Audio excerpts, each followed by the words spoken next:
Selamat siang, ini akan memaparkan UAS etika bisnis dan terhadap isu dan isu lingkungan.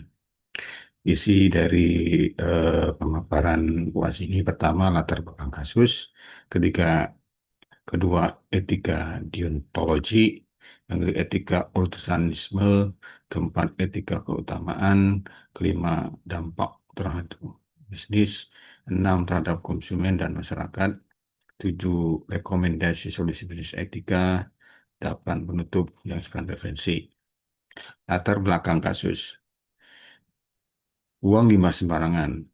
PT KSA membuang limbah cair langsung ke saluran saluran langsung ke saluran umum tanpa diolah terlebih dahulu. Yang kedua, limbah ini bisa berbahaya bagi lingkungan dan kesehatan warga. IPAL tidak sesuai aturan. Perusahaan punya alat pengolah limbah, tapi tidak dijalankan sesuai izin. Limbah tidak diproses sebagaimana mestinya. Ditemukan oleh DLH Bekasi, Dinas Lingkungan Hidup Bekasi menemukan pelanggan ini saat inspeksi. PT KSA diberi surat peringatan dan bisa dicabut izinnya kalau tidak memperbaiki. Dampaknya besar, air jadi tercemar, warga bisa sakit karena air kotor, lingkungan di sekitar pabrik jadi rusak. Yang kedua, etika deontologi. Fokus pada kewajiban dan bukan hasil. Etika deontologi menilai benar atau salah dari tindakan itu sendiri, bukan dari hasil akhirnya. Tindakan yang melanggar aturan atau kewajiban moral dianggap salah satu meskipun hasilnya menguntungkan. PT KSA melanggar kewajiban. Satu, PT KSA punya kewajiban untuk menjaga lingkungan dan mematuhi aturan pengolahan limbah. Yang kedua, mereka melanggar kewajiban tersebut dengan membuang limbah sembarangan dan mengabaikan aturan IPAL. Tetap salah, walau menguntungkan. Tindakan yang memungkinkan menghemat biaya operasional atau menaikkan keuntungan jangka pendek tetap salah. Etika tidak bisa dikorbankan demi uang. Yang ketiga, etika utilitarianisme. Fokus pada manfaat dan kerugian.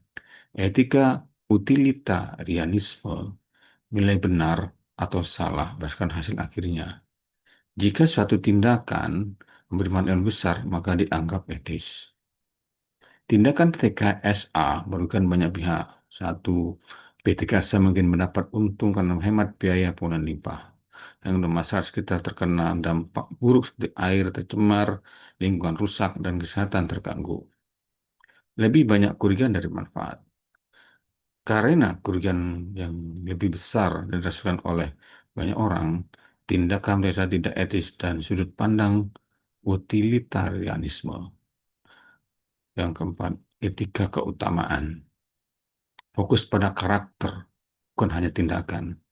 Etika keutamaan menilai tindakan berdasarkan karakter atau sikap moral dari pelaku. Perusahaan yang baik seharusnya punya sifat seperti tanggung jawab, empati, dan kejujuran. PT KSA tidak menunjukkan karakter baik. Dengan membuang limbah sembarangan dan tidak peduli dampaknya, PT KSA tidak menunjukkan sikap bertanggung jawab atau peduli. Tindakan tersebut cermin karakter buruk. Perilaku itu menunjukkan karakter yang hanya mementing keuntungan dan memberikan akibatnya. Dalam etika utamaan ini jelas tidak etis. Yang kelima, dampak terhadap bisnis. Reputasi menurun. Masyarakat dan pelanggan akan kehilangan kepercayaan terhadap perusahaan. Nah, baik rusak dan sulit dipercaya kembali. Sanksi undang hukum. Pemerintah bisa memberikan sanksi mulai peringatan denda hingga pencabutan izin usaha. Kesulitan ekspansi dan kerjasama. Investor, mitra bisnis, dan klien akan ragu untuk bersama.